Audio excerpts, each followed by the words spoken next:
क्षमा कर दीजिए हमें। हम आज के बाद किसी स्त्री का अपमान नहीं करेंगे। क्षमा मांगने से इन स्त्रियों का खोया हुआ सम्मान वापस नहीं लौट सकता। अपने कुकर्मों का फल भोगने के लिए सच हो जाओ, सच हो जाओ, सच हो जाओ। नहीं देवी, नहीं, क्षमा करिए देवी, क्षमा कर दीजिए देवी, दया दिखाइए देवी। स्त्रियों के अपमान की क्षमा ना शिव के पास है और ना शक्ति के पास, ना शक्ति के पास, ना शक्ति के पास।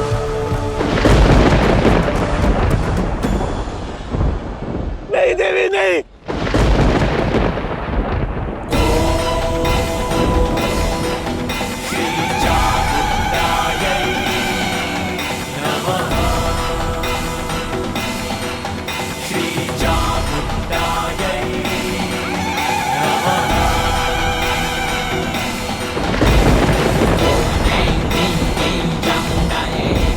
क्षमा कर दीजिए माता, क्षमा कर दीजिए।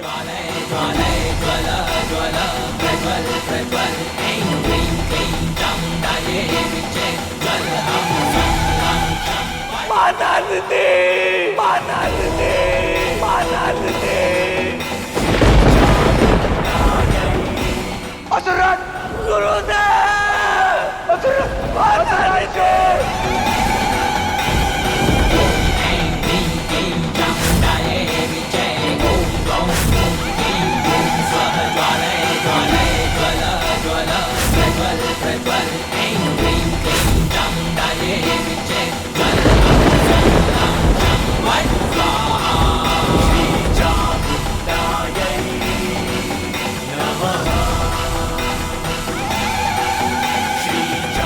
माता आदिशक्ति माँ रक्षा कीजिए माँ, माता आदिशक्ति माता रक्षा कीजिए माँ।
भ्राता, ये तो चंडमुंड की चित्कार है।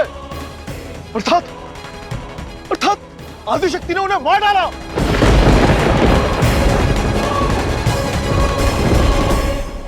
नहीं, उन्हें आदिशक्ति ने नहीं, महादेव ने मारा है, महादेव ने मारा है, महादेव।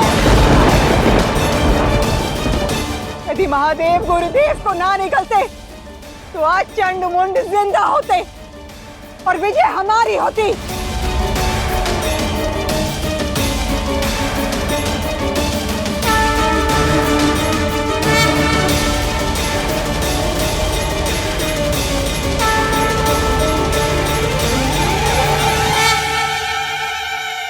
निशुंभ, तुम आधी असुर सेना लेकर आदि शक्ति पर वार करो और मैं आधी सेना के साथ महादेव से लड़ता हूँ। जो आगे भ्राता, आज ये असुर राज शुंभ शिव और शक्ति दोनों का अध्याय समाप्त कर देगा। रुक जाओ,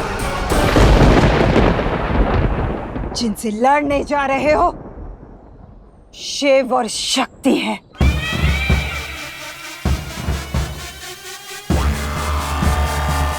उनसे जीतने के लिए रणभूमि में रणनीति के साथ उतरना होगा। बल और छल दोनों का प्रयोग करना होगा।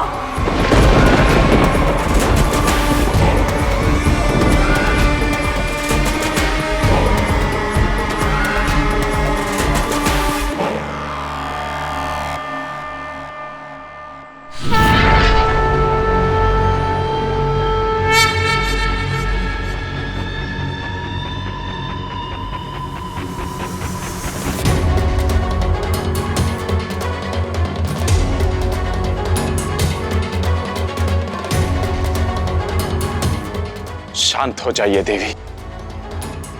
आपकी क्रोध की अग्नि में संपूर्ण प्रकृति जल रही है।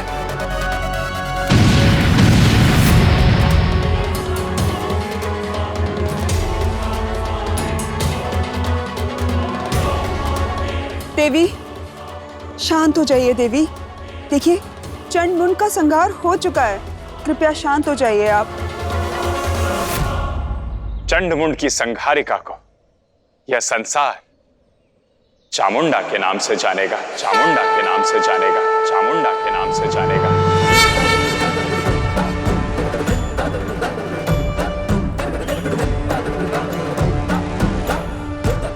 और देवी आदि शक्ति का यह रूप स्त्री को संबल देगा। यदि उनके जीवन में चंडमुंड जैसे पापी, अधर्मी हो, उनका अपमान करने वाला हो, तो आवश्यकता पड़ने पर वो भी चामुंडा बन सकती है, क्योंकि स्त्री के चामुंडा स्वरूप के समक्ष कोई भी चंडमुंड नहीं टिक सकता, कोई भी चंडमुंड नहीं टिक सकता, कोई भी चंडमुंड नहीं टिक सकता। चामुंडा देवी की, चामुंडा देवी की, चामुंडा देवी की, चामुंडा देवी की, चामुंडा देवी की, चामुंडा देवी की।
देवी चामुंडा की, देवी चामुंडा की, देवी चामुंडा की।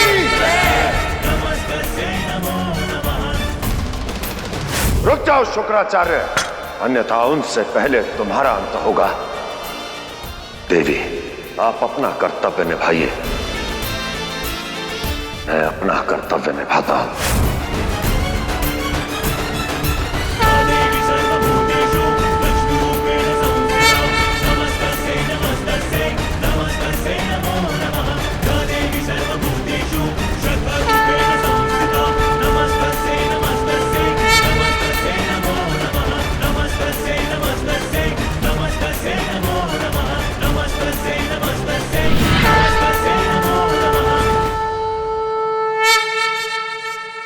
महादेव। देवी, वो तो एकांत में चले गए। शुक्राचार्य को निगलने के बाद हमसे भी नहीं मिले।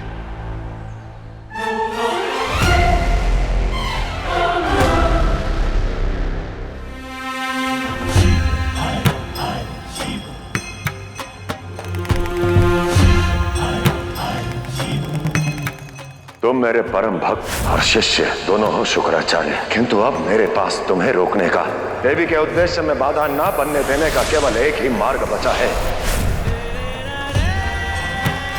न्याय के पर्याय होकर ऐसा अन्याय कैसे कर सकते हैं महादेव?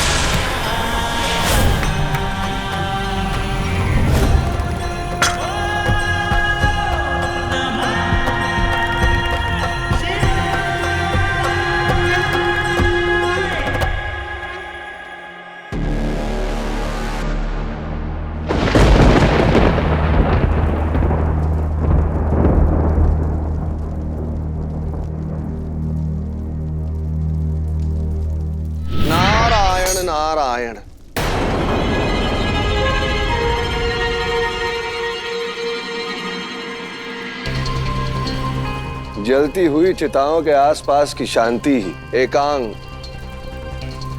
मन मस्तिष्क टटोलने का एक उचित अवसर होता है।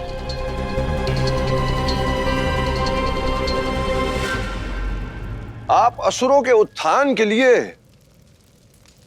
एक सुझाव लाया हूं। कैसा सुझाव? यही कि देवी आदि शक्ति के साथ विवाह करने का निर्णय त्याग दो शुंभ। सत्य का मार्ग, शिव का मार्ग अपनाओ। आप सभी जानते हैं कि देवी आदि शक्ति ने असुरों का संहार करने का प्रण लिया है। और यह भी जान लो आप लोग कि असुर कोई जीव नहीं, एक सोच है। और जैसे ही आप शिव शक्ति की शरण में आएंगे, वो सोच नष्ट हो जाएगी।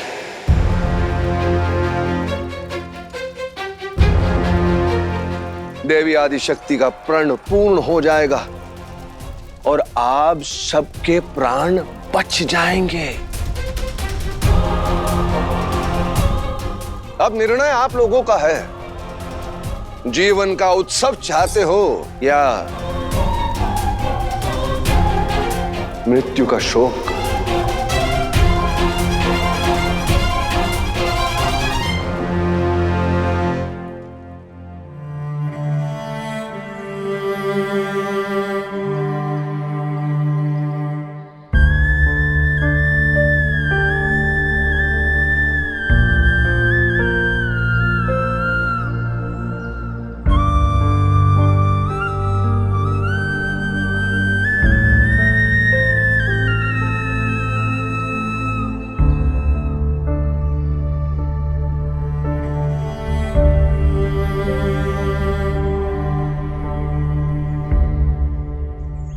मैं जानती थी आप यहीं होंगे।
पहली बार शुक्राचार्य ने इसी स्थान पर मेरा तप किया था, इसलिए दर्शन पाए थे। आज यहीं इसी स्थान पर अपने परम भक्त, अपने प्रिय शिष्य को शिवत्व में मिलाकर इस संसार से दूर करना पड़ा, संसार से दूर करना पड़ा, संसार से दूर करना पड़ा।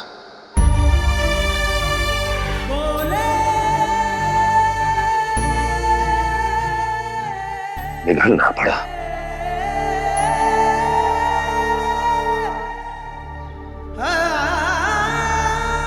मैं आपकी पीड़ा समझ सकती हूँ महादेव।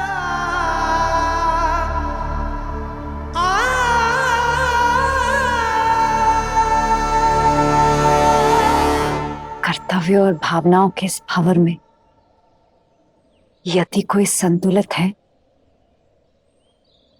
तो वो मेरे शिव हैं, तो मेरे शिव हैं, दोनों मेरे शिव हैं।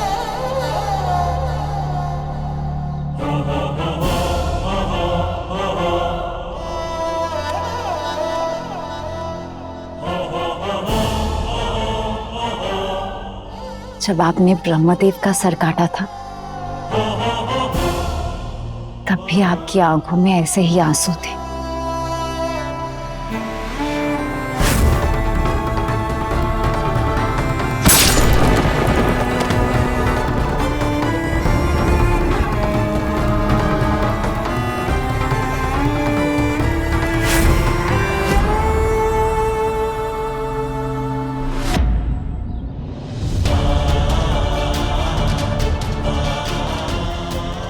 कार्तिकेय के वियोग की पीड़ा भी आपके नेत्रों से इसी प्रकार छलकी थी। जब कैलाश से ही दूर कर दिया तो कैलाश की स्मृतियों का क्या करूंगा मैं?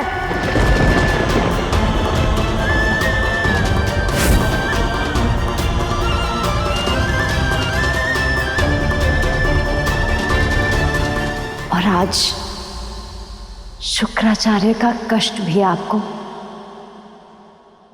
इसी प्रकार आहत कर रहा है।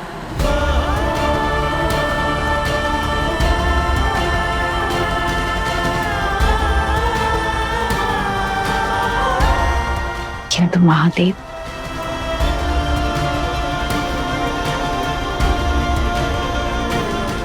शक्ति अपनी शिव की आंखों में आंसू नहीं देख सकते, आंसू नहीं देख सकते, आंसू नहीं देख सकते।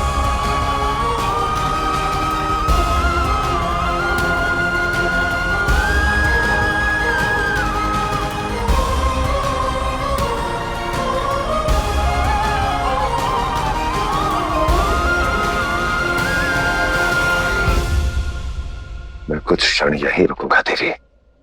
अवश्य। और मैं भी, ताकि कभी शुक्राचार्य को बता सकूं कि मेरे महादेव के मन में उनके लिए कितना स्नेह है।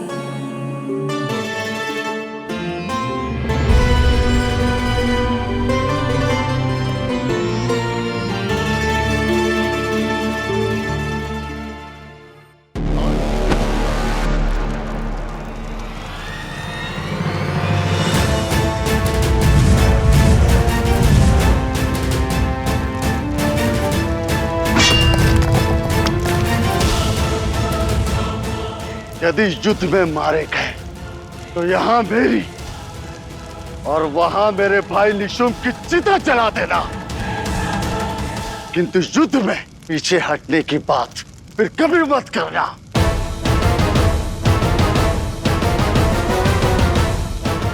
और जब तक आदि शक्ति को मैं पा न लूं, जब तक आदि शक्ति को मैं पा न लूं, जब तक आदि शक्ति को मैं पा न लूं,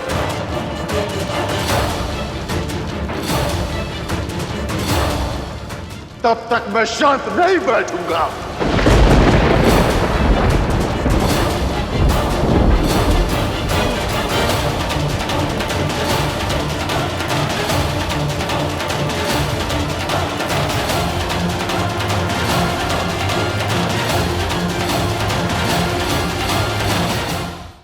आदि शक्ति, धुमावती, कौशिकी, चामुंडा, जो भी हो, ये युद्ध अभी समाप्त नहीं हुआ है।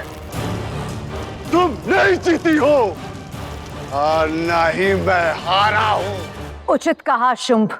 मेरी विजय असुर कुल के सर्वनाश के बाद ही पूर्ण होगी, सर्वनाश के बाद ही पूर्ण होगी, सर्वनाश के बाद ही पूर्ण होगी।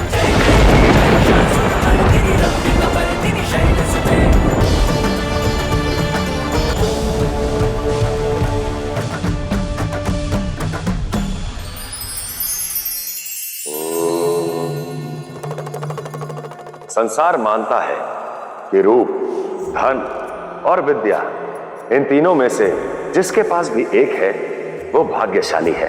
क्या रूप, धन और विद्या से ही व्यक्ति सर्वश्रेष्ठ होता है? पूर्णतः केवल इन गुणों की संपत्ति से नहीं, बल्कि इनसे जुड़े भावों, कर्तव्यों और इनसे जुड़े दायित्वों से आती है। इसलिए इन गुणों से अधिक महत्व इनसे जुड़े कर्तव्यों को दीजिए, तभी आप सौभाग्यशाली माने जाएंगे।